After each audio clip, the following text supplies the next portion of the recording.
Hey guys, I'm Stephanie. Welcome back to my channel. Today I'm going to be talking about all about the pros and cons about booking your accommodation before you leave for your Camino de Santiago.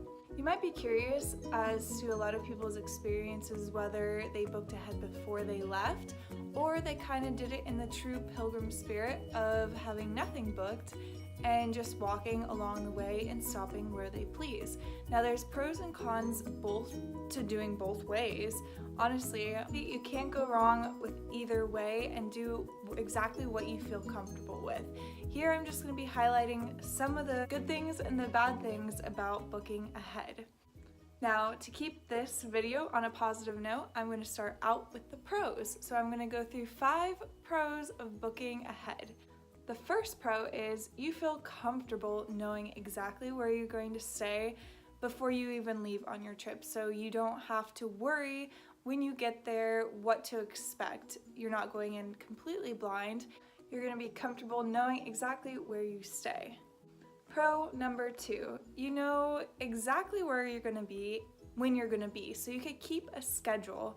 You're able, if you're pressed for time and you only have a short window to walk a certain amount on the Camino de Santiago, as many people do, here in the US we are not lucky enough to have a month off from work. Sometimes it's just only a week.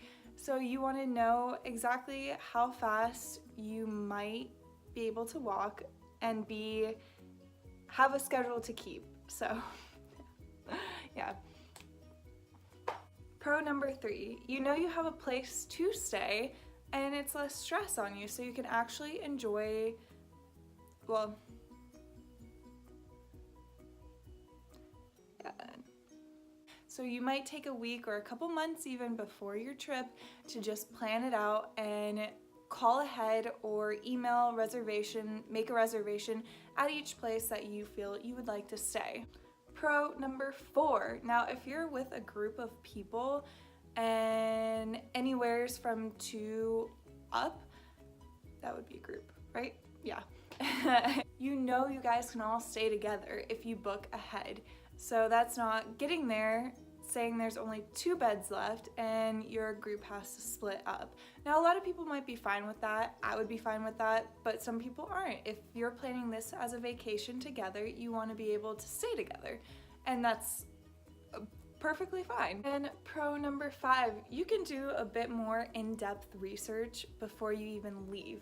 So you can read reviews from other people that have actually stayed there. You can also take recommendations, post in forums, watch other YouTube videos like this, and see exactly what kind of experience you want to stay. So you can book in private albergues, hotel rooms, that kind of thing, and mix it up too. Maybe you want to stay, you feel you want to stay in an albergue one night, and then the next night you want to stay in a hotel. So you can leave it up to your own preference. Okay, so now I'm going to talk about some of the cons of booking ahead. Number 1. So it makes your trip a little less flexible. So if you need to be in Santiago by a certain date because you already booked your flight and you booked your accommodation in Santiago, you feel the pressure each day to walk to a certain point. It doesn't leave you much room unless you do plan ahead a few extra days that you know you already will plan for a rest day or 2 rest days, depending on what you feel comfortable with. Okay, con number 2, having a schedule and having booked accommodation along the Camino. If you're not making the accommodation, if something happens, if you get hurt or you walk slower than you expected, if you overestimate yourself, then you might have to take a taxi or a bus ahead just so you can keep on schedule and so you don't lose your reservations the whole rest of the way. Now, some people are okay with busing and taking a taxi, and that's what they feel comfortable with. You know, that's perfectly fine. Your Camino is your own. Don't worry about what other people think. But you know, some people who want to do it in the true pilgrim spirit with walking the entire distance, then it is going to make it a little bit tougher to make those reservations. Con number 3. So if you booked your accommodation ahead, it kind of takes away the freedom you have along the Camino to stop wherever you would like. So if you booked accommodation in the next town, but you find an albergue or a hotel that you really want to stay at that's really cool, that didn't even come up on your radar when you were doing your research, you don't have the opportunity to stay there without messing up your entire schedule. Con number 4, it can give you a sense of false security. So accommodation along the Camino, especially at private albergues, if you don't make it there by a certain time in the day, they might give your reservation away. It may not be guaranteed. That is something to really strongly consider, because that has happened to us where we booked ahead in the morning, which is another option where you could call ahead in the morning to book an accommodation for that evening and reserve a place to stay. I called in the morning and we didn't make it by a certain time, even though I did call ahead and said we were going to be later than expected and gave them a heads up, and they said it was fine. They gave our reservation away and we were stuck late in the evening without a place to stay until a family in a restaurant that owned the restaurant actually offered us a place in one of their apartments, and they drove us there and drove us back so we could eat dinner and go back to sleep. And it was one of the kindest experiences ever. I cried when they gave our reservation away because I felt bad.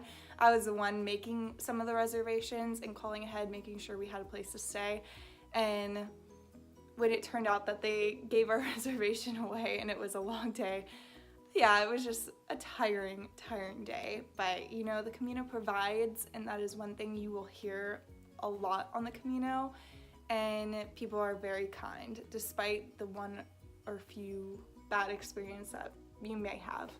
And con number 5 to booking accommodation ahead before you go: it might not be exactly how you expected. So things on the internet in general might not be exactly what they look like in real life. So having that everything set, maybe you paid for it ahead of time before getting there, and you get there and it is not what you expected, and you know, you might have to stay there because you don't want to lose out on the money, or you might be lucky enough to be able to go to a different accommodation and pay.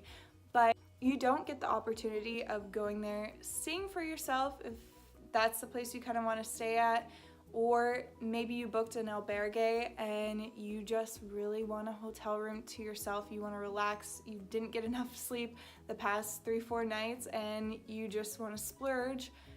That way you don't have to take up another bed in an albergue and then pay for a hotel. So just take that into consideration when you're booking ahead. It might not be exactly what the pictures look like online. So this concludes a couple pros and cons when booking ahead. Just some things to consider before leaving when you're doing your research.